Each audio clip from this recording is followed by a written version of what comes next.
ദൈവം നമ്മുടെ സങ്കേതവും ബലവുമാകുന്നു. കഷ്ടങ്ങളിൽ അവൻ ഏറ്റവും അടുത്ത തുണയായിരിക്കുന്നു. അതുകൊണ്ട് ഭൂമി മാറിപ്പോയാലും, പർവ്വതം കുലുങ്ങി സമുദ്രമധ്യേ വീണാലും, അതിന് വെള്ളം ഇരച്ചു കലങ്ങിയാലും, അതിൻ്റെ കോപം കൊണ്ട് പർവ്വതങ്ങൾ കുലുങ്ങിയാലും നാം ഭയപ്പെടുകയില്ല. ഭയപ്പെടണ്ട, ഞാൻ നിന്നോട് കൂടെയുണ്ട്. ഞാൻ നിന്നെ സഹായിക്കും, ഞാൻ നിന്നെ ശക്തീകരിക്കും. എൻ്റെ നീതിയുള്ള വലം കൈകൊണ്ട് ഞാൻ നിന്നെ താങ്ങുമെന്ന് ദൈവം പറഞ്ഞാൽ, ദൈവം ഏറ്റവും അടുത്ത് തുണയായി കൂടെ വന്നാൽ, സങ്കേതമായാൽ, ബലമായാൽ, പിന്നെ നാം ഭയപ്പെടേണ്ടതില്ല, ഭയപ്പെടില്ല. ഒരു നദിയുണ്ട്, അതിൻ്റെ തോടുകൾ ദൈവനഗരത്തെ, അത്യുന്നതൻ്റെ വിശുദ്ധ നിവാസത്തെ തന്നെ സന്തോഷിപ്പിക്കുന്നു. ദൈവം വസിക്കുന്ന നിവാസ സ്ഥലം നിങ്ങളാണ്. ദൈവത്തിൻ്റെ മന്ദിരമാണ് നാം ഓരോരുത്തരും. അത്യുന്നതൻ്റെ വിശുദ്ധ നിവാസം. ഒരു നദിയുണ്ട്, പരിശുദ്ധാത്മാവാണ്. നിങ്ങളിൽ വസിക്കുന്ന ദൈവാത്മാവ്.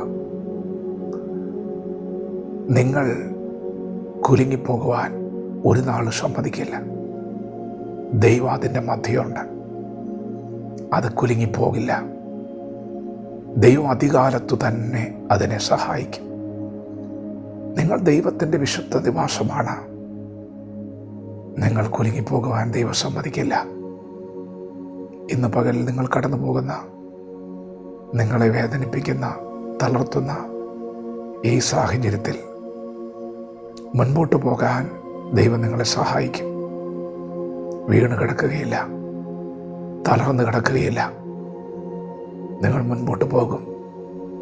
നിങ്ങളെ സഹായിക്കുന്ന പരിശുദ്ധാത്മാ ദൈവം നിങ്ങളോട് കൂടെയുണ്ട്. നിങ്ങളെ സന്തോഷിപ്പിക്കുന്ന പരിശുദ്ധാത്മാവ് നിങ്ങളോട് കൂടെയുണ്ട്. രട്ടടിച്ച് സന്തോഷം ഉടിപ്പിക്കുന്ന ദൈവം, വിലാപങ്ങളെ നൃത്തമാക്കുന്ന ദൈവം നിങ്ങളോട് കൂടെയുണ്ട്.